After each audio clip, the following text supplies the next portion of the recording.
Welcome to Breakpoint, where we break down the new Netflix tennis docu-series episode by episode.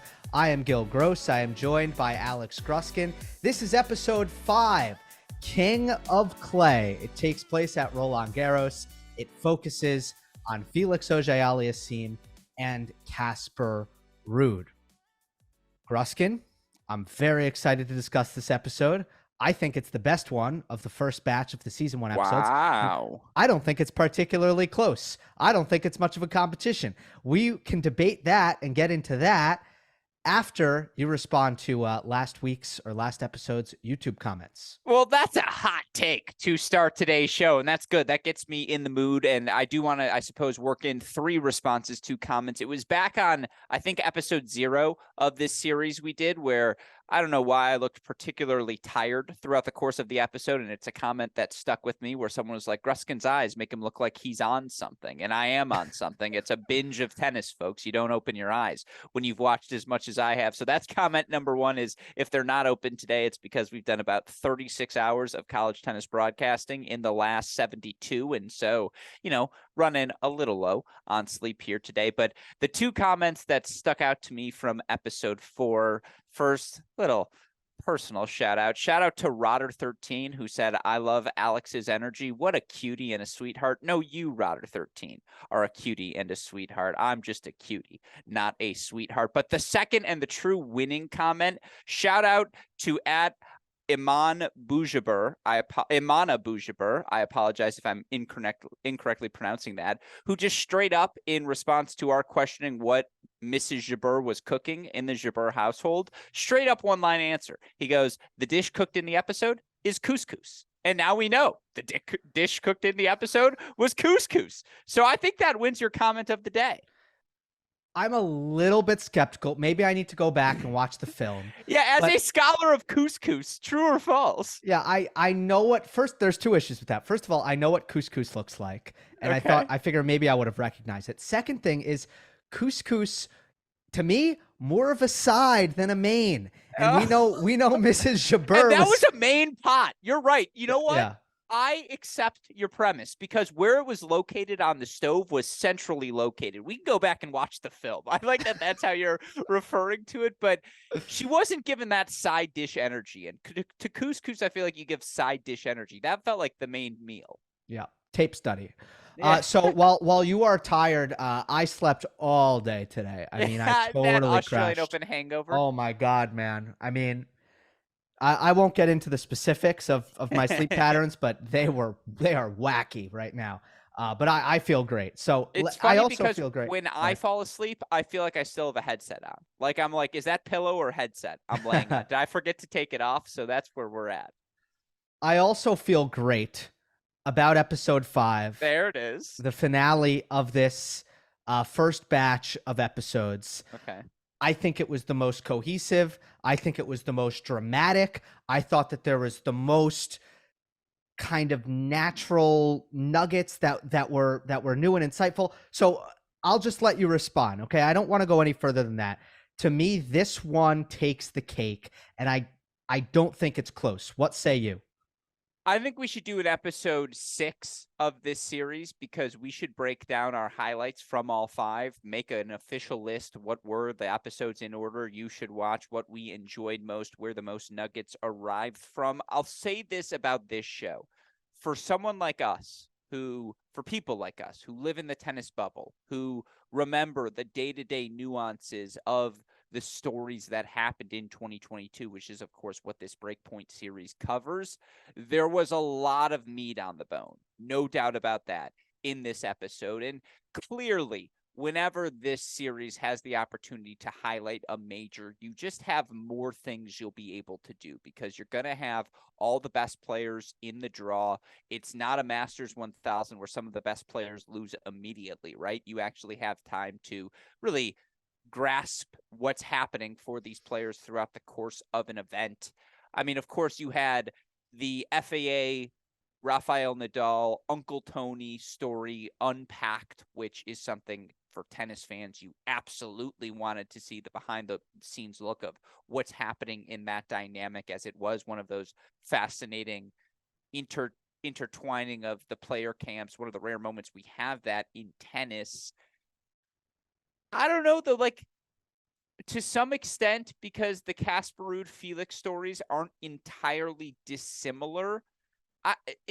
Yes, they had multiple characters, but it was a lot of the same story in this episode. And so maybe there was a monotony to this that we haven't really seen since the Kyrgios episode, where they kind of focused on just the one thing, and that one thing happened to really be the Australian Open.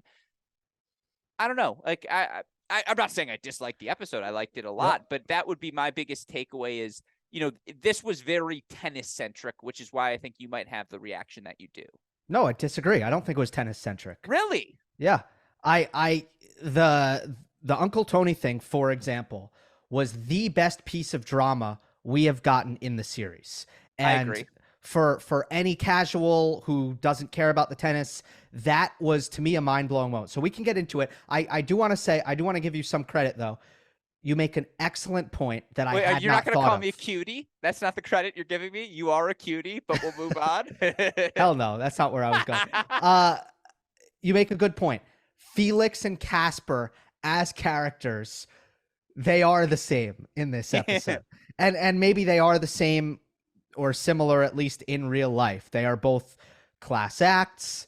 They're at a similar level. Really likable. Yeah. I mean, they're extremely well groomed. They are just, you want to bring them home to your mother. Okay. They are that kind of guy. Fair. And they obviously both suffer the same fate in this tournament. I thought it was cohesion. You saw it as monotony. It's interesting. Two ways to look at it.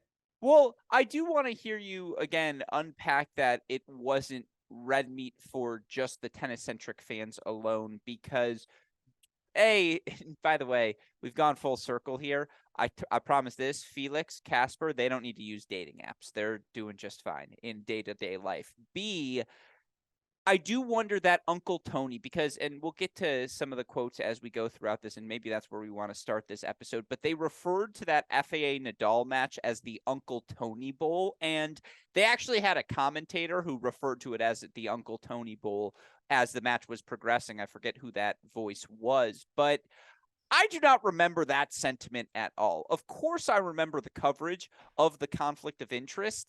Was it really referred to as the Uncle Tony Bowl?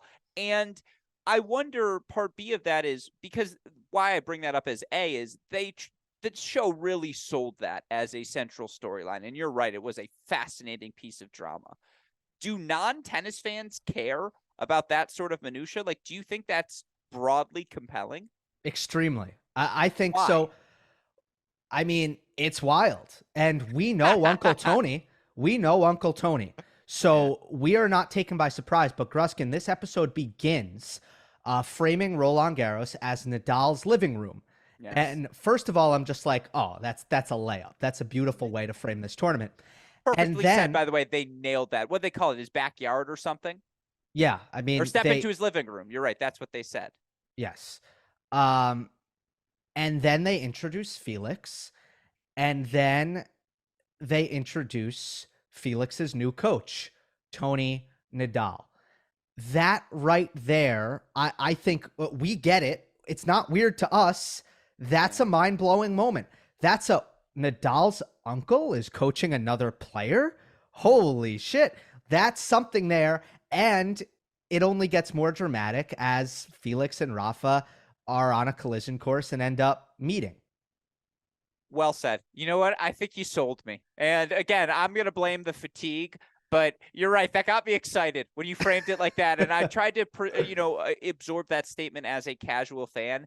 You're right. That's the peak of interest, because fundamentally, I do think to this storyline, and I know we're getting into this right away, and there's some really good stuff in the introductions of Roland Garros, of Felix, of Casper we should get to as well, but this was the meat of the episode. Big picture, if I tell you uncle supports nephew over job, like, okay, other news, water wet, sun rises, like, an uncle's going to support a member of the family, at least in a loving relationship, which if you know anything about the Nadal family, the relationship between Toni and Rafa in particular, that's what it's always been. But you're right. The way they dive into it, and there's a look Felix gives after he wins his third round match. He sets up the fourth round with Rafa. He's sitting on the exercise bike in the cool down. Toni walks over for the first time. It gets awkward as fuck. And it's just like, you're right. You're like, keep the cameras rolling. You're like, this is what we want. Yeah, because it's kind of like who's gonna say it first. Yeah. And by the way, it was Felix. Felix was just like, Toni makes a comment about his match, and then Felix is like, "It's a lot ahead, isn't there?" Yeah, no, that's the best part is he's like, look, which one of us are going to say it? And Felix is like, well, I guess I pay you. So let me just put the money on the table. We're talking Rafa now. I don't know why I looked over. By the way, that was me looking to Toni as if I'm having the conversation. I don't mind just digging into this right now. The way it was framed when, Toni gave that interview and said, to be completely honest, I want my nephew to win. My gauge of the public reaction there was that most people thought that was BS, and most fell on Felix's side, felt bad for Felix, came out against Toni. And I think the doc accurately reflects the reaction of that, where they have, I think, clips from the tennis podcast where they're all agreeing that, I mean, they said, I don't know if the relationship is going to last over this. They also have Patrick Mouratoglou saying, like, wouldn't be me. I wouldn't do that. Of all people. Yeah, look, I have a take on this. I will share my take, but I will let you go first. After, I just want to point out, remember The Last Dance? Obviously, remember The Last Dance. The Michael Jordan 10-parter that played during the pandemic. That's what was so great about The Last Dance is these little controversies, they were reopened for debate. And this is something that we were all talking about last summer, and now the show drops and we can talk about it again. That's a great thing. Okay, go. The only difference between this and The Last Dance is we don't have 25 years of hindsight and reflections from these people all these years later on how this unfolded. And maybe 25 years from now, we'll have to ask Rafa about that, as who knows, maybe we look back as 2022 as his final big run. But look, you said the quote, to tell the truth, I want my nephew to win. I said this already.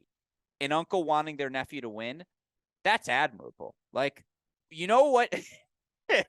I almost started to unpack of, sometimes in society, I think the issues that we have is it simply comes down to men have forgotten how to show affection for one another. That's why our relationship works so well, is you have forgotten how to show affection for me, but for me, it's not an issue. And so we make the gap up. Like, an uncle wants a nephew to win, a nephew who, by the way, as you alluded to in the intro so eloquently, he has devoted time, emotion, sweat, tears, all the resources into developing and turning into a great champion. And there was a fascinating quote where they show Rafa from the press conference, and I'm abbreviating, but for me, he goes, for me, it's very simple. My uncle won't be able to want me to lose, without a doubt. I know he wants the best for me.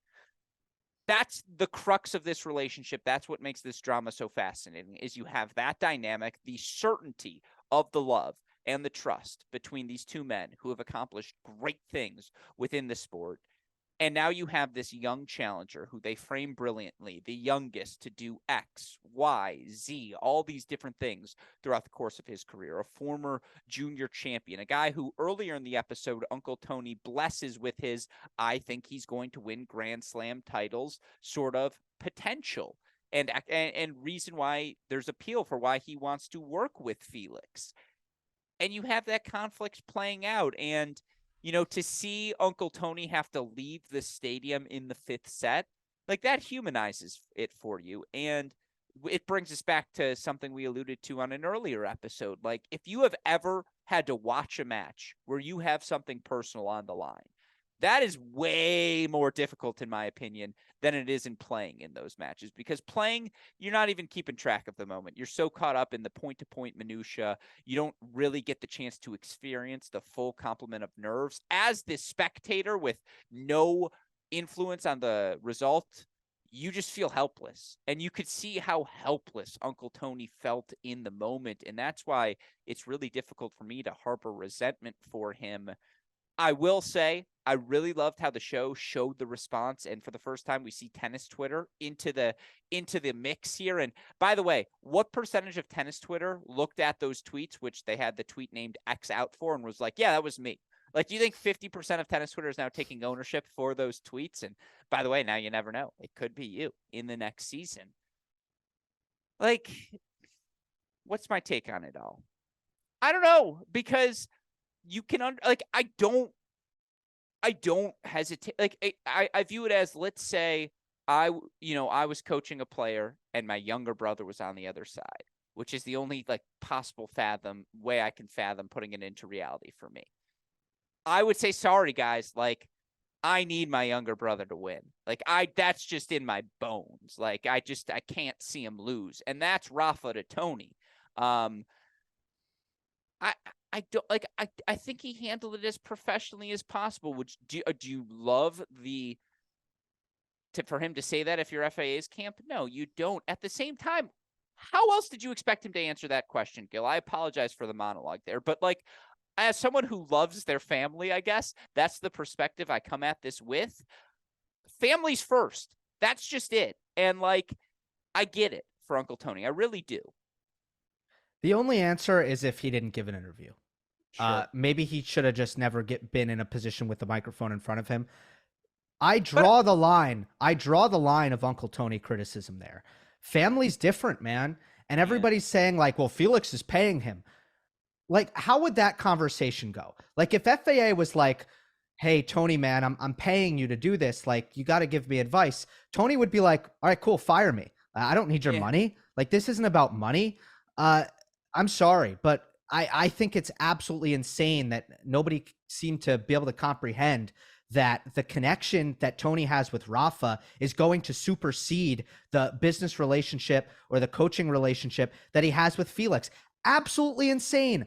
Boggles my mind that so few people got this. And if I'm looking at it like from a Patrick Mouratoglou standpoint, how do you know? You've been in Toni's position before? That was a cheap shot. That was such bullshit. Let's just say it. Like, he comes off as such an asshole in this episode. Like, for him to, and first of all, I get it because he is a recognizable face and he is someone who at least fans will be like, oh, isn't that the Serena coach? Or I see him on all the press boxes. That's a recognizable, at least human to me. And yet, like, that's when you sit out. You say, you know what? I got no comments on that one. Although at the same time, I say that out of one side of my mouth. At the other side, credit to all of them.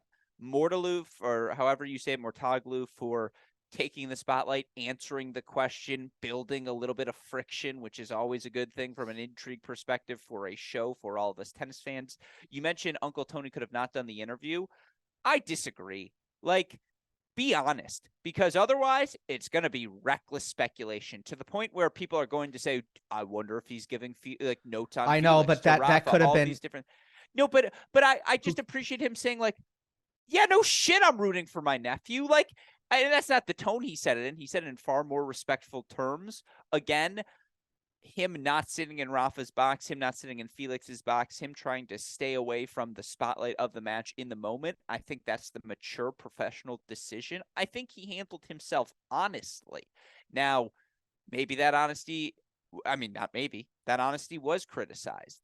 But that's what happens when you're honest. And that's ultimately what we ask for from all of these athletes, all of these coaches. And like, I'm not going to criticize someone for being honest, particularly as that honesty relates to family.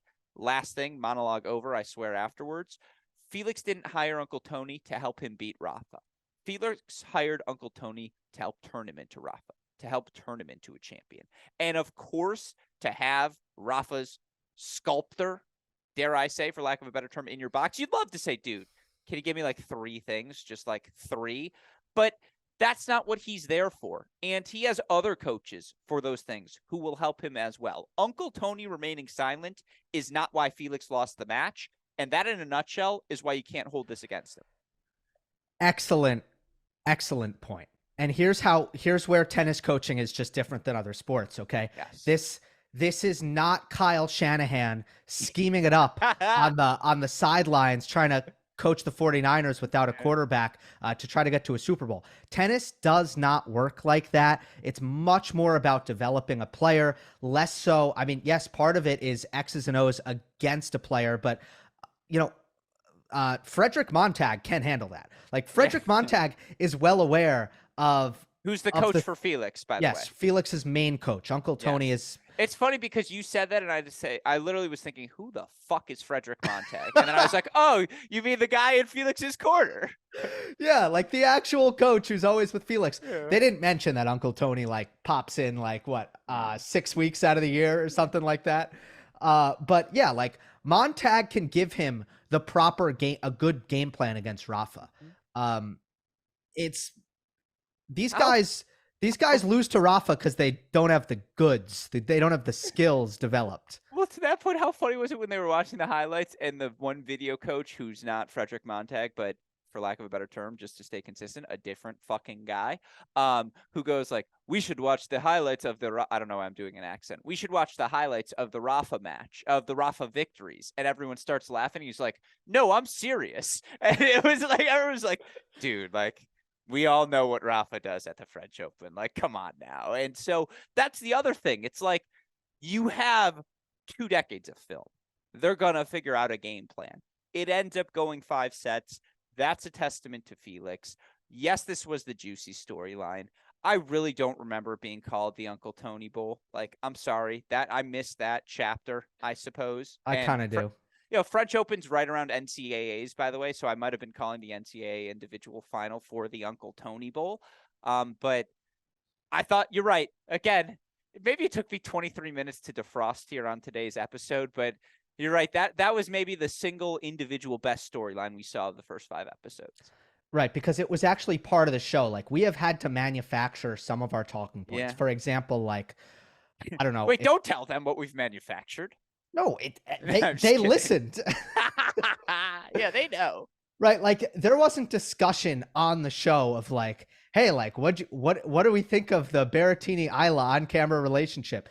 It's like, no, we talked about that. We made that up. This is an area where we didn't need to make it up. One last point to pile on to all the people who we agree are wrong about this situation. Dude, Felix and Toni, you think they didn't talk about this before they signed on? Of course this was discussed. I literally remember reading articles breaking the news that Toni was going to join FAA's team. And one of the questions that was asked immediately was what happens if Felix plays Rafa? And Toni said right away at the start of their relationship that he would recuse himself from coaching in those situations. So there's an understanding there, and it's all gravy, right? Yeah. And Felix played well. Again, they did a good job of showing the match. And I thought they did a good job of highlighting the challenge he posed to Rafa. Now, I think more broadly, I would have loved to see more. They show individual shot highlights. They show cool emotional reactions. They don't show full points play out. And the problem is a good point is about 45 seconds, and you're taking 45 seconds. That's what, of a 45-minute show. They only have so much space to play with, and the highlights you can, less. If you're showing a full point, you have to focus on that. I would like to see them show a little bit better balance of that moving forward, because I think that will show off the full physicality of the sport. But they did a great job with the clips. Do we talk about the Rafa highlight warm-up reel now, or should we save that for later? Like him in the halls before the match. Obviously. I mean, it's a huge talk. That's another thing. And he starts going side to side, side to side. That's literally what Rafa starts doing in the hall. He's like, I am going to the other side. And like, what if like Felix is like, hey, yo, dude, like, no, I need half the hall to do my things too. Would Rafa just like go through him and be like, shoulder? Like, just again, it would be, that was compelling to me. Yeah. So that's a top 5 most viral moment in the show. And when I talk about coherence, this is what I mean, because did it not hit just as hard, if not harder, the second time they did it? So Felix plays Rafa, and then they have Felix talking about like what it feels like to be backstage or in the tunnel when Nadal is doing this thing. You're right, they accent it very well with the music that you highlighted in our last episode. And then, I'm sorry, but when it's the final and we get the same camera shot, and then they hit the music, and then we just watch it again. It is just as good the second time. And the thought you just had about, like, wait a second, like, Dude, how it's are my we hall too. yeah, Yeah. like, how are we distributing the space? That is the same exact thought that I had, where it's like, what if there were two Rafas? Like, would they just would Well, they just collide? so this is what we need: Alcaraz versus Rafa, because Alcaraz is high stepping in the like. There's no way Alcaraz stays stagnant in the 6 minutes before the match when they're in the hall. And by the way, since we're doing this now, the piece de resistance of this scene is the fact that staring down on all of this is just a 20-foot cheek to cheek, pearly whites out, Novak Djokovic smiling down in the hallway. That big poster's in the hall as well, as Rafa's doing his thing. Casper Ruud and Felix are both standing there. You have Rafa dancing. You have Djokovic smiling at you, and you're like, holy fuck. Like, what am I getting into? I didn't even notice Novak. Oh, to me, it was one of the more funny details where, like, I wonder if the French Open, the staff's going to look back at it and be like, what? Like, we have no fact. Like, what were we thinking? They introduce Ruud. Okay. They call him a clay court specialist right away. Did that bother you? No, because at the time he did the interview, doesn't he say to himself, like, he talks about how the clay has been a more advantageous portion of the calendar for him. And again, it's really over the past 15 months that he's established himself as one of the core 12 guys, any surface, even better than that on clay. Sorry, we just got really tennis nerdy for you there. No, it didn't bother me, because if you're trying to introduce him casually, that was his first love. And I believe he's a junior French Open champion as well. And so, like, clay is his surface of choice. Bothered me. He had just made the Miami final. So you do make a good point that yes, very much so. Early in his career, there was a major disparity. Like, he was a 30% win rate guy on hard court in, like, 2021, right? Very recently, he was like a 30% win rate guy. But I just think we simply don't apply it to the opposite players. Like, the players who suck on clay, we just don't call them hard court specialists. And it's just, I just think it's something that's in the sport that is usually annoying. By the way, in the quick way correction it's to me. discussed. Not a junior slam champion, but was the #1 ranked junior in the world. So that's what I screwed up there. Got it. But nevertheless, yeah, I mean, he's very good. And I think they did a good job of selling that. I think they did a good job of discussing his father's pro career and what it was. I forget what the father's ranking was, but he said that I think it was like 53 or something. And he was like, that's the bench, or 32 or something. And he's like, that was the benchmark for me moving forward.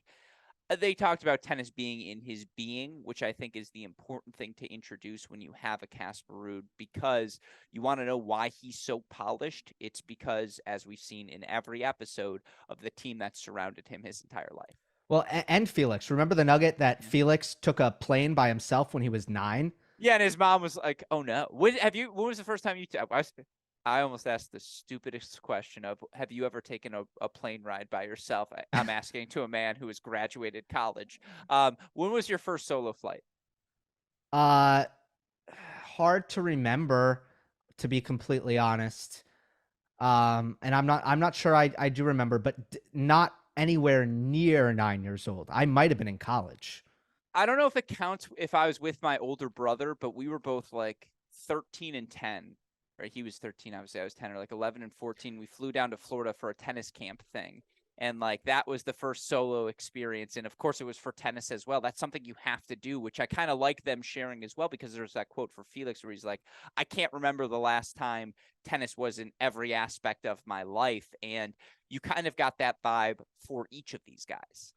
For sure. Again, same character. Like, they are absolutely, the word I used at the start of the show, groomed. They're groomed to be not just a great tennis player, but like this very professional tennis player in how they carry themselves and how they act. I would say for Mr. and Mrs. Gruskin, you always have more comfort when it's two. When you have, as opposed to one, even if both people are young, it's like, all right, they have each other.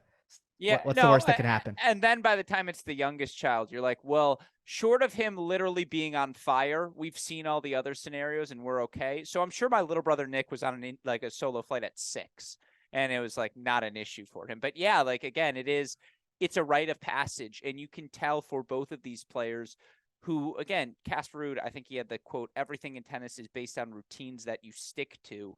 It's been about establishing those routines, finding a pathway to success their entire lives. And I think this episode does a great job of communicating what that actually looks like. A couple of notes before we get to the final between Ruud and Rafa. With Felix, they showed the Juan Pablo Varillas match, which made me excited because I'm like, oh, they're actually going to address the fact that the guy almost lost in the first round. No, you had no idea that I think it was down 2-0 in that match against Juan Pablo Varillas in the first round. No, wasn't addressed. We talk about the love between one another earlier. Why is Juan Pablo Varillas relevant to me? He shares a birthday with you. An exact. See, you do love me. Affection between these two. Gil, no, first of all, I must have told Gil that like 37 times, but it stuck. It stuck. And I never remember people's birthdays, so you should really feel good about yourself. Well, you would have no idea when my birthday is. You just know it's the same as Juan Pablo Varillas'. Let's not talk about it. One underrated part. Underrated. I mean, I'm wondering if you even had this thought. Felix speaks Spanish. Did I have that thought, Gill Gross? In my notes, it says, watching Toni, FAA, the whole team communicate just to see how many different languages they hit throughout the course of like a single conversation. It's something we talked about earlier. It's amazing. Like, it really is fun to just see the mixing of cultures. And there was also a moment where, and it wasn't his best look. I don't think he meant it. And it was a moment of immense frustration, but where it starts to rain at Roland Garros and Casper Ruud wants to practice and he's talking about his routine. And one of the head officials is talking to him and Casper just goes like, why are you talking to me in French? Like, do I look like I know French? Like, I do not speak French. Let's try this in English, my friend. And it was just like one of those moments where you're like, oh yeah, you're on 6 different continents and with all different sorts of languages and backgrounds and origins for players, for staff, for just everything. And you saw it on display all series long, which is one of the highlights of this whole thing. Let's talk about that scene. I was frustrated for Casper and Christian. They literally threw the tarp on the court before it started raining in anticipation that it was going to rain. And they were like, hey, can we practice until it starts raining? And they were like, no, the boss told us we have to cover the court. And yeah, like if I'm them, I'm absolutely pissed. But one thing I really liked about it is like, Gruskin, have you ever been a tourist in France? No, never. So I went to Paris summer of 2019. Sure. And this is kind of what it's like. Like when you go to other places in Europe. And by the way, like I'm not giving a holier than thou thing because I think in the US you have a lot of people who don't speak other languages, right? But in Paris, they speak English. They speak English. But they are going to make decisions about when they want to pretend not to be able to speak English. And that is the Paris experience. If they like you, they are happy to speak English. But as soon as there's a problem, they only speak French. So I thought that was relatable. Here's the flip side. Having run tournaments, what a great defense mechanism to have, because there is nothing fucking worse in this world. And I hope super producer Daniel Westhoff listens to this portion of the podcast. I know Dalton will, because he'll resonate this will resonate with him more than anyone else. Nothing is worse, nothing in the world, than a tennis parent, because they'll find a way to complain about everything. And there are times, and obviously at a Grand Slam, it's going to be the most pronounced version of this, where as a tournament director, and I'm sorry, I'm swearing a lot. That's indicative of where my mental state is, where they're just like, look, fuck off. Like, this is the policy we have set. No one's practicing. If I let you, I have to let her and him and her and him. So you know what? No one's practicing. Cover the courts. We're done. And I get it. Like, I get the sentiment where you're like, Casper, I know. I'm sorry. dude, you're going to have hours to you like, do you think we're going to start the match without you having the time to play? Like, and I know routines matter. It sucks that like it started to rain. Clay is particularly rain resistant, and to a light drizzle, you will be okay. Let's also remember this was a 2022 French Open that saw Alex Zverev destroy his ankle, and to the point where it was like, we have some issues with the clay. Like, is this sliding going to be a problem? And like, I know those two things are not always related, but in some sense they are. It's like, look, there's rain in the forecast. We're sorry, Casper. There were no winners in that entire exchange. Everyone comes away pissed off. But like, I also think that's a perfect encapsulation of like, hey, non-tennis fans, just so you know, when things go wrong at a tennis event, it's the most petty of things, and everyone's just pissed off. Like, it was perfect. Yeah, I mean, I think you're being too understanding of the FFT here, but I've been that's there. okay. We can move on. No, I've been it's there. okay. You're wrong. I don't agree. No, Casper literally though is like, bring me your boss. He's like, I want to speak to who's ever in charge. He wants and a like, manager. Which was like, dude, like, again, imagine being the guy who's like, dude, all my job is to grab tarp corner, pull tarp corner off, and then I'm supposed to run back inside. Like, dude, you're talking to the wrong guy here. My marching orders were grab tarp, not discuss in French and fake my non-English. Like, yeah. Yeah, but Christian gets on the phone. I'm sure he calls like all these majors have like player reps, like people who are in charge of basically listening to the players complain. I actually know the person who is in that position at the US They Open. have stories, by the way. They're the people who are like, we can't go on the record ever. Yeah, totally. Okay.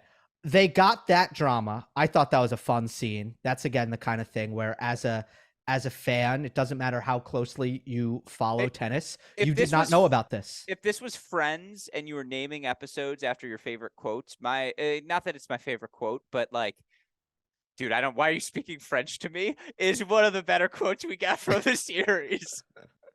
Also, Casper's a really nice guy, but like, I know, which is why it was crazy. Yeah, but dude, when you cross him, and this is going to segue nicely to another thing I want to talk about. When you cross Casper, he will spit fire at you. Like, he is not a pushover. Actually, he kind of was in the final. But other than that, he is not a pushover. And I thought this was a good display of that. Like, he's gotten into beefs with Nick Kyrgios where he has very much held his own, if not won those exchanges. So he is willing to kind of go back at people. One person who he went at back and forth with was his quarterfinal opponent, Holger Rune. There was a big drama between those two. It was an icy handshake, and Holger, in an interview after the match, said that Casper approached him in the locker room, got in his face, and yelled, "Yeah," which is, basically "let's go," I guess, in their Nordic language. So it's Norwegian, I think.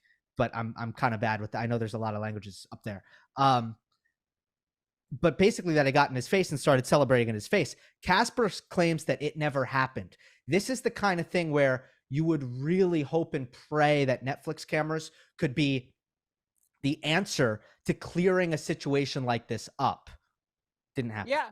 Well, again, it's interesting because you wonder if they approached Casper and Holger and said, hey, we'd like to include this. And they said, no, please don't. In the same way, it's funny because Rafa didn't participate in this Netflix series, right? Toni clearly did. They had him sitting down for interviews. As such, they probably got the clearance from Toni to include it. You wonder if that's something Casper and Holger were like, you know what? No, thank you. That said, it was low-hanging fruit left there for them to address, and that you're right. It's a little disappointing that they didn't. Yeah, it was something I was really looking forward to. They also could have brought in the Kyrgios, just because you have access to him. Talk to Nick Kyrgios about clay courts. If Casper Ruud's going to give you the low-hanging fruit of, hey, I'm a clay court specialist, let Kyrgios chime in on what he thinks on clay court specialists, because I bet people wouldn't hate hearing it. Yep, that could have been an angle they explored. It was definitely just something when I heard, they're following Casper for Roland Garros. That's the first thing I thought of. It's like, let's do this Holger thing. It's on, baby. And that didn't, it didn't happen. Just like with Kyrgios and Kokkinakis in the doubles, apparently there was an altercation in the training room, and and that also didn't make the series. So yeah, I do wonder what that process is like with in terms of how much power do players have about what's included, what's not. Hey, we're gonna do some interviews coming up soon, so that maybe is something that we can get more insight into. Let's get into, and we'll end it with how the episode ended, which is this RG final between Casper Ruud and Rafael Nadal. We have talked a lot about how the mental aspect of tennis has been explored in interesting ways, sometimes really fixated on, sometimes too much in the show. We agreed that with like Maria Sakkari, it wasn't too much because that's what it's about with her. Paula Badosa, it's kind of what it's about with her.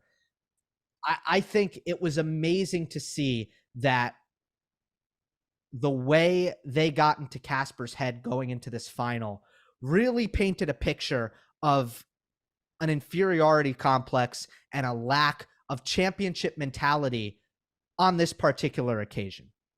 You can just tell how downtrodden he was after the match. And it was interesting Before because, the match, well, just in general, I mean, they showed the intense again of, you could see in the warm up, he's watching Rafa feeling tentative. And, you know, you had Fritz earlier in the episode, I want no part of Rafa on clay. You had, you know, Andy Roddick with his, you know, playing Rafa at Roland Garros might be, and beating him might be the toughest thing in sport. You had the clip of Rafa where someone asked him, "You're better here than anywhere else, like 30% better here." And he goes, 30% better here or better than the rest of the players? And he goes, actually, I was for a while, I think. And it's like, even Rafa's like, yeah, no, I know. I am that good here at Roland Garros. But I think I don't want to say dull because that's not the right word, but God, if my brain was working, I'd have the right vocabulary word. It's at the tip of my tongue, but the quiet nature of those ending scenes. They cut the music. There's not this explosive interaction, but you feel like you're in Casper's head and feeling the helplessness that he's feeling as the match progresses. You know, you even have his dad, right, who like was very blunt. He was just like, it was not his best tennis at the end of the match. You know, even Mr. Ruud is assessing it that accurately. It speaks to the challenge that is facing Rafa, but it also speaks to the mental hurdles that all these players have to climb through when you're facing him, particularly on that stage. yeah, I'm not minimizing how hard it is Mm-hmm. at all. Casper started the episode saying, like, I was introduced to tennis by watching Rafa win Roland Garros in 2004. Okay. And I was literally, I mean, how old was Casper in 2004? He was born 98 or maybe 9. I think 98 or 99. 99. I'm pretty sure he's in 99. All right. So he's 6, 7 years old, Yeah. and Rafa's winning the French Open. So to play him in the final is a mind fuck. And there's no doubt about how difficult that is. But at the same time, the reality is, if you're not able to have that fuck you attitude, you're gonna have trouble in that situation. And he did. And yes, you point out that Christian said it wasn't his best tennis. What I really appreciated about how this final was shot, it was the first time I've seen it in the series so far. They actually did a bad shots montage. I have not seen that yet in the series. All the tennis has looked good, pretty. For the first time, they were just like, let me show you all of the embarrassingly bad Casper Ruud shots in this match. Yeah, no, and it speaks to, again, the frustration he was expressing. And just like, you know, again, what goes through your head? I thought it was really well done that they did show that side, that it's not always pretty, that, yeah, all these players are on the rise. And I thought it was fascinating that Courtney Nguyen, who, of course, the WTA insider who has offered quotes throughout the course of this series, she talked about in regards to Felix, he needs to find something to take him to that next level. And to say that bluntly, that was kind of a theme I thought that persisted for both of these guys. Is it's like, look, they're former junior slam champions or junior number ones. They've each been taken down the path. They each have been put in a position to succeed. They have the right people around them. But what takes them over that next hurdle? The hurdle that is the Rafa for each of these players in this occasion as the perfect benchmark. And again, what I thought that ending sequence did, what I thought you saw in the aura surrounding Felix before the match, is the gravity of the stage and how difficult it is to get to that final step. And I guess it starts with the solemnness of the mood. Maybe that's the word. kind of expressed how difficult and how dismaying it can be to be in that chase. But it was different. Like, it wasn't that I'm devastated about losing. I want to retire. This is horrendous. This is the worst thing that's happened to me. It wasn't like that at all. It was like, too good. Oh, well, He did even great say, experience. like, I actually, he's like, he even said directly, like, I didn't think I was humiliated. Like, that was the exact quote he used. Yeah. So it was a different feel. That's what made it interesting. It wasn't like other matches where it's like, are you kidding me? I lost? This is horrible. I can't lose this match. It wasn't like that at all. And honestly, that's the mentality that obviously you wish that Casper Ruud could bring to that match. But at the same time, it's just unrealistic. Yeah, very well said. Let's go to things that will frustrate tennis fans the most. I have one. Would you like me to lead it off? Please. They do a scene of Felix being sung happy birthday. Okay. That was in Montreal. Yeah, like, I remember when that happened. It did the rounds on social media. It was a beautiful video. That was in Montreal, which is after the French. And it's just, it felt like they were shoving that in. It's just like, we have this Felix footage. And then someone was like, one problem, it's in Montreal. And they were like, both French speaking areas. We can just put it in. And yeah. No, mine would be twofold. That on the flip side, you had Iga in the midst of her 37-match win streak. They didn't talk about it at all, at least in this episode. Also, it was a really good Rafa Djokovic quarterfinal, and they didn't even give it a shout. And you're like, come on. Like, from a tennis fan, that's what you remember from the 2022 Roland Garros. My stance on that is, if they gave it a shout, it wouldn't have been helpful, you know? Well, it wouldn't have been good. Wouldn't have added anything. To a category. The winner of this episode, the cute pick would be Felix's sister, who just has good quote after good quote. But the real winner of this episode is Rafa, isn't it? Because he didn't participate in this series, and yet, like, he was both foil and main character. And, like, the things we remember from this episode, it's called fucking King of Clay. Who is the King of Clay? It's Rafael Nadal. And, like, that message was reinforced, even though he didn't participate in the episode. 100% the winner was Rafael Nadal. We agree for the first time, and you actually picked someone relevant. No, I'm just kidding. Just kidding. You know what? I am personally going to call Andrew Krasny and tell him to call him irrelevant, because I bet he'll have some things to say. You're going to call the composer as well? Get him on speed dial. No. I'm going to complain to the personal Rafa, to the French Open rep. That'll be my complaint. The way they used Rafa was incredible. Like, all right, it's been a while since I've seen the Harry Potter movies, but is Voldemort in the movies a lot? Yes. Are you sure? Really? 5 through. I mean, did you watch? How 7? much screen time? Screen time. 7 ends. The 7 part 1 ends with him literally screaming into the air. As if the lightning's firing up off of the Elder Wand. I don't want to know how it ends. I know Harry Potter. Percentage of screen time. I'm wrong. I'm totally off. So you're telling me Voldemort gets a lot of screen time compared to Ron, Harry, and Hermione. Okay, but you have to know, in the books, Voldemort's not in human form until the end of book 4, and in the movies, you're dodging the question. No, I'm not. The movies perfectly and accurately portray how much screen time he should be allocated relative to his. Not a lot, right? Story. I'm trying to make a point here. No, you're wrong. So he gets plenty of screen time. So don't fight it. Like, you're right. Fine. To call Rafa the Voldemort of this show is correct, because they got an appropriate amount of screen time. All right, look, my point. I like your analogy. Okay, well, my point, which you ruined, is that the distance from Rafa, right? The fact that this wasn't about Rafa makes his character so much more compelling and so interesting, because he is he who shall not be named, he who will ruin all of your hopes and dreams. That's all you wanted to say. Let's go. You had that written. Is that in your notes? It's not in my notes.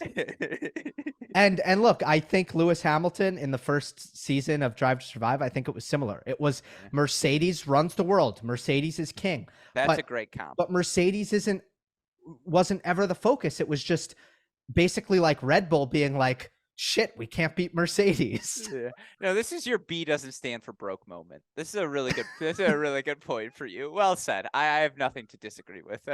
That's very well said. All right. And let's end now on quote of the episode. Good, because I have 7.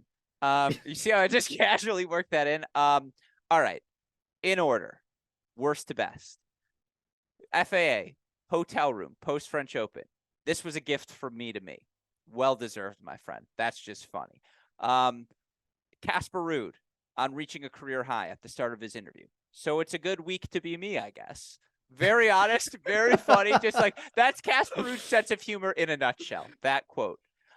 Speaking of which, Uncle Tony, I was his coach, and now I'm Rafael Nadal's uncle. That's pretty good. Like, yeah, that's a pretty good state of his relationship. By the way, 6, not 7. You know, I said the 30% better here, better than the rest. I guess the Courtney quote would qualify as well. But my top 2, and I want you to decide between these 2 because these are the clear-cut nominees. Toni Nadal is not going to be interested in coaching someone for shits and giggles. It's like perfectly crystallized by Andy Roddick of like, yep, like that's why you shouldn't be doubting like one match because it's like you understand he was like, you know what? No. I want to coach this Felix guy. Like really well said by Roddick. I'm spitting. I'm so enthusiastic. That's how encouraged I am. The last one though, the one I'd go against that. Felix describing his matchup against Rafa, the 4th set, he goes, after 4 hours, it's about surviving. Start of the 5th set, and he goes, and then he just hits like, boom, boom, and then boom again. And you're like, yeah, that describes it pretty well. It's like, boom, boom, and then boom again, and you realize you've lost. So shits and giggles and boom, boom, boom. Those are my 2 nominees. What do you pick? Shits and Giggles by Andy Roddick, who is just fire every time he speaks, because that's also like probably the best take on the Felix-Toni relationship is that it's like, wow, good for Felix that it's a catch. It's like when you come home with someone who is, I mean, I hate to say better looking than you, but someone who is outside of your dating zone. And like, it's funny, I'm saying this because my mom's like, well, if you'd bring home a girl, Alex, maybe I'd be able to tell you that. But in reality, it's like you bring someone home and all your friends are like, dude, nice. Like that's bringing in Uncle Tony as a coach where all the other players are like, all right, like Felix has something. Yeah, exactly. Felix has something. It means he's doing something well. If Tony's like, yeah, like I'll stop hanging out in Mallorca and like, which is the most beautiful place in the world at my incredible academy to go coach you. Yeah, I guess I'll fly to Monte Carlo for a week or 2 to come hang out there. Right. And it's just perfectly put.